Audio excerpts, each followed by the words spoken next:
Good afternoon. Our next topic is strategies for managing emotions and controlling stress, यानी अपनी emotions को हम कैसे मैनेज करें और स्ट्रेस यानी तनाव को हम कैसे कंट्रोल में करें।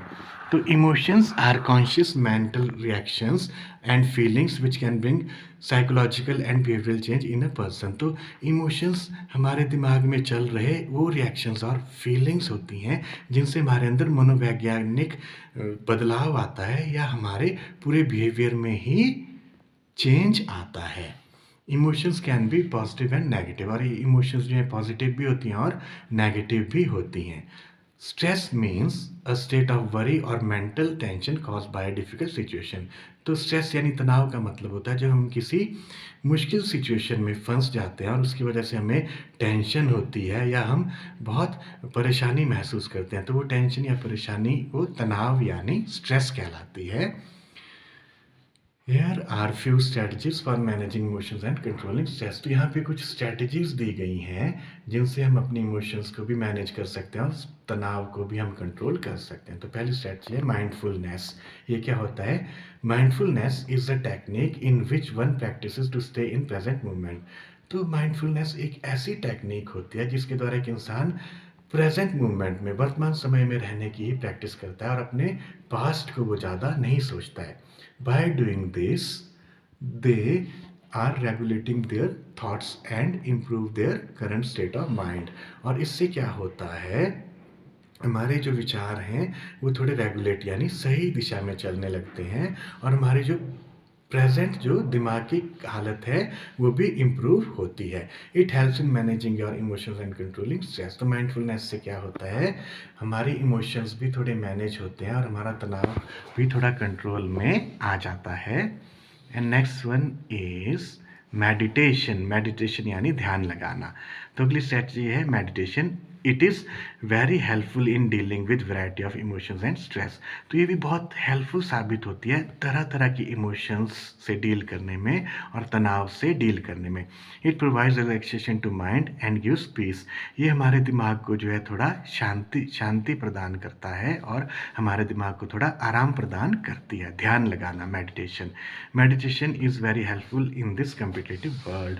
मेडिटेशन या ध्यान लगाना जो है ये इस कंपटीशन से भरी दुनिया में बहुत ज़्यादा हेल्पफुल साबित होता है। Third strategy is attentional deployment. ये क्या होता है? It means diverting your attention that is not thinking about the situation that is giving you emotional stress. इसका मतलब होता है कि अपना ध्यान कहीं और भटका लेना और उस सिचुएशन की ओर ध्यान ही नहीं देना जो आपको बहुत ज़्यादा तनाव या इमोशनल कर रही है।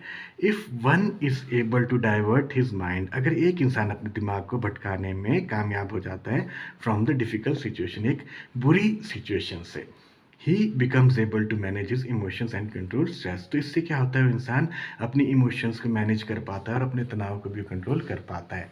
And next point is situation modification. ये क्या होता है? It means to do direct efforts to change a situation. इसका मतलब होता है किसी बुरी सिचुएशन को चेंज करने के लिए डायरेक्ट प्रयास करना और बहुत प्रयास करना in order to change its emotional impact. और इससे क्या होता है, उस बुरी सिचुएशन का जो इमोशनल पहलू है, इमोशनल प्रभाव है, वो कम हो जाता है। It improves our ability to deal with the situation. और ये हमारी उस काबिलियत को बढ़ाता है जिससे हम किसी सिचुएशन को डील कर सके, हमारे किसी सिचुएशन को फेस करने की काबिलियत को ये बढ़ाता है विदाउट बिकमिंग टू इमोशनल और विदाउट टेकिंग मच स्ट्रेस। ठीक है, तो इससे क्या होता है, हम किसी भी सिचुएशन को डील कर सकते हैं ज़्यादा इमोशनल ना होते हुए या ज़्यादा तनाव में ना जाते हुए। ये बहुत ज़रूरी होता है। Next one is reappraisal. इसका क्या मतलब होता है? It means changing the way you think. इसका मतलब होता है कि जिस तरह से आप सोचते हो अपनी सोच को चेंज, अपने सोचने के तरीके को ही चेंज कर देना। The difficult situations which are giving you emotional stress can be change by changing the way you think. तो जो भी डिफिकल्ट सिचुएशंस आपकी लाइफ में आ रही हैं जिनसे आपको काफ़ी तनाव महसूस हो रहा है, तो उसको आप चेंज कर सकते हैं अपने सोचने के तरीके को चेंज करके।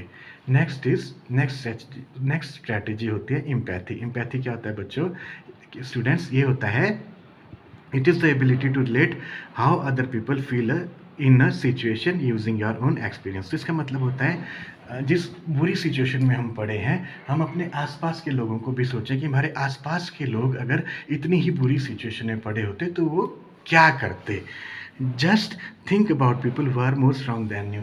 तो आपको उन लोगों के बारे में सोचना है जो इमोशनली और मेंटली और फिजिकली आपसे ज़्यादा स्ट्रांग हैं।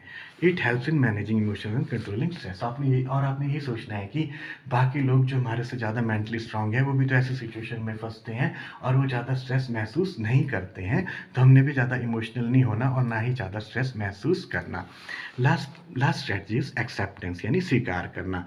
It means to accept the uncontrollable negative events. इसका मतलब हुआ कि हमारे ज़िंदगी में जो नेगेटिव घटनाएं हो रही हैं, बुरी घटनाएं हो रही हैं जिन पे हमारा कोई कंट्रोल नहीं है, उसको स्वीकार करें हम। It is important to accept hard realities of life. तो ये बड़ा इंपॉर्टेंट होता है कि हम अपनी ज़िंदगी की बुरी सच्चाइयों को स्वीकार करें। ये बहुत इंपॉर्टेंट होता है कि हम अपने जीवन की बुरी सच्चाइयों को स्वीकार करें। It also helps in managing emotions and controlling stress. और ये भी हमारे इमोशंस को मैनेज करने में और स्ट्रेस को कंट्रोल करने में मदद करती है। If you like my lecture students, then like it, comment on it and subscribe my channel. और अपने दोस्तों को भी आप ये वीडियो आगे भेजें। Thank you so much.